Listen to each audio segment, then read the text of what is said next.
Welcome to your deep dive. Today, we're tackling DSLR lenses, specifically how to pick that perfect first lens. Yeah. The one that's going to make your camera sing. Yeah, it can feel like a real maze out there, right? So many options, so many specs. But don't worry, we're going to break it down.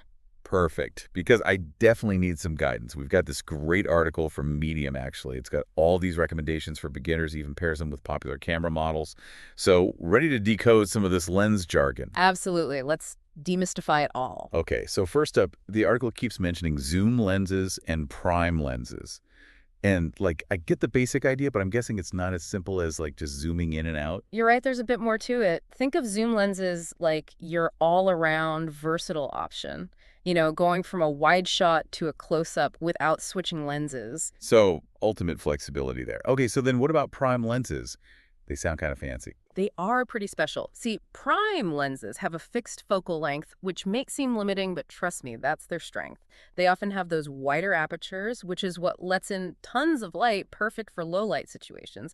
And that, my friend, is how you get that beautiful blurry background, that bokeh everyone loves. Oh, right, that dreamy background blur. It's like magic. Sounds like prime lenses, though, maybe a bit trickier to master. There's definitely a learning curve, but you get a different level of control. Now, this Medium article, they start with Canon cameras, the Rebel T7 and SL3, their top pick, the Canon EFS 1855mm lens. Good place to start.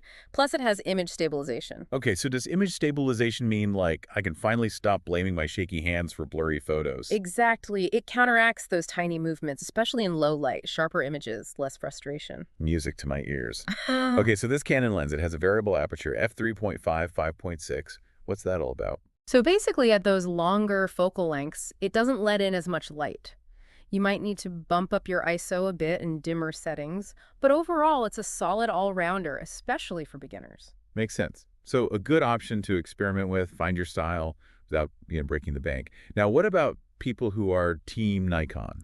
Well, for the Nikon D3500 and D5600, they recommend the Nikon AFS DX NIKKOR 1855mm, pretty similar to that Canon lens, same versatile zoom range. Okay, so another vote for that 1855mm range. They also mentioned this Nikon lens is weather sealed, at least on a D5600. Is that a big deal? It can be, especially if you're shooting outdoors a lot. Think about it. You're caught in the rain or you want to take photos in the snow.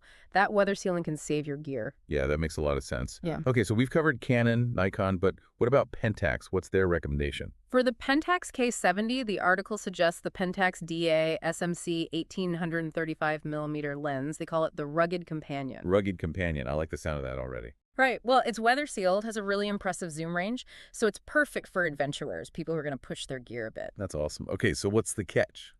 There's got to be a catch with all this awesomeness. You're right, there often is. In this case, it's the maximum aperture, f4-5.6. So in low light, you might need to use a higher ISO compared to some other lenses, and that might mean your images could be a tad grainier. Ah, okay, so a trade-off for that ruggedness and versatility. It seems like there are always trade-offs with lenses. It's true, there are always these little compromises. It's about finding what matters most to you. Okay, so now for something a little different. The Medium article, they throw in these prime lens recommendations. The Canon EF 50mm f1.8 and the Nikon AFS DX NIKKOR 35mm f1.8. They're saying these are amazing for portraits and low light situations. They're not exaggerating. Prime lenses, they're kind of a game changer. Okay, so we talked about those dreamy backgrounds and the wider apertures, but for portraits specifically, what makes these lenses stand out? It all comes down to perspective. Like a 50mm lens, it gives you that field of view that's really natural, kind of like how we see the world. Perfect for portraits.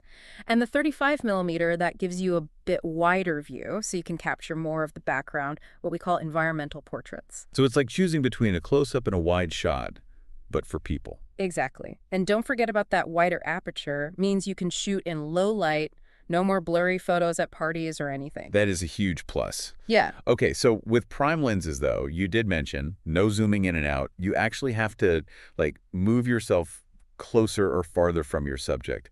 Is that as limiting as it sounds? It might seem that way, but a lot of photographers, they actually prefer it. It forces you to slow down, be more intentional with your composition. You're not just zooming, you're really engaging with your subject. That's a really interesting way to think about it. It's like instead of watching a movie, you're stepping into the scene itself. That's a great analogy. You become an active participant. So we've covered a lot of ground. Any of this resonating with you so far? I'm actually surprised by how much they emphasize that 18-55 millimeter zoom lens for beginners. I thought maybe they'd push people towards something more specialized right away. Yeah, that's a common misconception, that 18-55 millimeter. It's like the gateway lens. Yeah. Lets you figure out what you like to shoot, how your camera works. But like building those foundational skills. Exactly. Just like you wouldn't expect to write a novel without knowing basic grammar. Makes total sense. Speaking of analogies, I loved your weather-sealed lens hiking boots comparison earlier. Right. Having the right gear makes all the difference. For sure. So it seems like ideally you'd want a few different lenses, but if you could only have one, what would it be? Oh, that's a tough one. Like being stranded on a desert island. You know what? If I had to go back to being a beginner, I'd probably go with a 35 millimeter prime lens. Really? Even though, on the surface, a zoom lens seems way more versatile. Here's the thing. For me, photography is about connection, capturing emotions, telling stories. That 35 millimeter focal length, it gives you this really natural perspective. Plus, that wide aperture, amazing for low light. Okay, so you're prioritizing the artistic side, even if it means sacrificing some of that zoom capability. Exactly. It's about finding what matters most for your style. We've only just scratched the surface of lenses, though. What other questions are on your mind? We talked about those zoom lenses, those prime lenses, but are there other types of lenses beginners should, have on their radar? Oh, absolutely. We've barely scratched the surface. If you're into landscapes or architecture even, a wide-angle lens can be amazing. Yeah, those super wide shots are so cool. But I heard they can sometimes make things look a little distorted. Is that true? Yeah, wide-angle lenses, they do take a bit of practice to get right, especially with composition. You got to be careful about how you're placing your subject and what's happening at the edges. But once you've got it, the results are incredible. It's like learning a new skill, right? Mm. Practice makes perfect. Exactly.